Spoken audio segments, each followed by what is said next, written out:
é Natal. Tecnicamente, ainda não, mas o comércio está decorado, a música da Simone tocando nas lojas. Enfim, ano praticamente acabou. Como foi esse primeiro ano do governo Bolsonaro na economia? O posto Ipiranga funcionou direito? O que você acha? A economia está começando a decolar? Agora vai? Ou é voo de galinha? Um olho no retrovisor e um olho para frente. O que vem por aí? As crises, o atrito com o Congresso e com a imprensa, as declarações controversas e insensatas do presidente e da família. Será que isso tudo vai inviabilizar a aprovação de reformas tão importantes para o Brasil? Vamos para as previsões para 2020. Números do Boletim Focus do Banco Central. Inflação, 3,6%. Crescimento do PIB, 2,17%. Dólar, R$ 4,00. Taxa Selic, 4,25%. Déficit primário, menos 1,1%. Solange, por trás da frieza dos números, o que esperar de 2020? Então, aí eu acho que é onde os economistas erraram muito no início lá do governo, no final do governo. Mas eles estão mais Temer. pessimistas agora do que estavam na virada de 2018 para 2019. Claro, porque erramos tanto que uma hora a gente... Porque conhecem melhor o presidente agora. Eu acho que foi uma frustração muito grande. O Brasil já não está crescendo mais rapidamente. Que havia uma previsão de 3%. Sim, ano Era passado. 2,50 e poucos, né? Quase 2,60 pra na esse virada do ano. ano. Para esse ano, nós esse vamos ano, entregar né? menos de 1%. Então, né? realmente, teve alguns fatores exógenos, realmente, Brumadinho, questões domésticas, mas a decepção é grande, porque com a Selic no nível que está, já era para a gente estar crescendo mais. Aí veio a história da falta de confiança nessa agenda liberal, nesse governo, e que seria solucionada pela Previdência. A Previdência foi aprovada com valor muito acima das expectativas do mercado, da proposta do Temer, e o crescimento não veio. Então, aí é o grande debate. Por que não veio? O que precisa para O vir? crescimento não veio e os estrangeiros também não vieram. Não porque vieram. a sessão onerosa não era Exatamente. Não esperado teve esse interesse internacional que era esperado. avalanche de dólares. Todo mundo arrumando as malas para ir para a Disney. E eu podia até dizer que eu acho que os investidores estrangeiros não estão vindo, ainda não vieram, porque não veio o crescimento. Eles querem ver esse crescimento acontecer, porque eles já viram países que fizeram reformas e não cresceram e acabaram mudando o regime. A gente pode pegar o caso do México, fez várias reformas, o PIB não cresceu e a esquerda voltou ao poder. Na própria Argentina começou uma certa reforma, apesar de muito gradual, e agora a esquerda volta ao poder.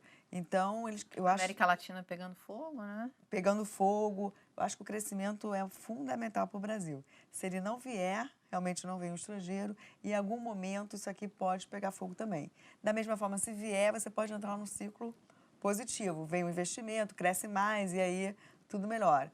Agora, a questão é, por que não está crescendo? Né? Porque cargas d'água, se a economia não está andando, se as condições estão aí para ela andar. É o grande debate da economia, ninguém tem uma resposta imediata, mas pode ser que é simplesmente uma questão de defasagem. As taxas caíram. Mas é uma falta de confiança, Dani? Você tem conversado com as suas fontes? Então, os níveis de confiança hoje estão bem mais baixos do que eram na virada do ano passado. Então, a gente teve uma melhora muito exacerbada nas expectativas e não foi acompanhado, não se concretizou nas avaliações sobre a situação atual. Então, as expectativas também recuam, a situação atual ainda avança um pouquinho. Então, realmente, essa recuperação está acontecendo na avaliação tanto do empresariado quanto dos consumidores também. Então, vem se aproximando um pouco mais. Isso quer dizer que tem uma recuperação em curso, mas ainda muito lenta e gradual.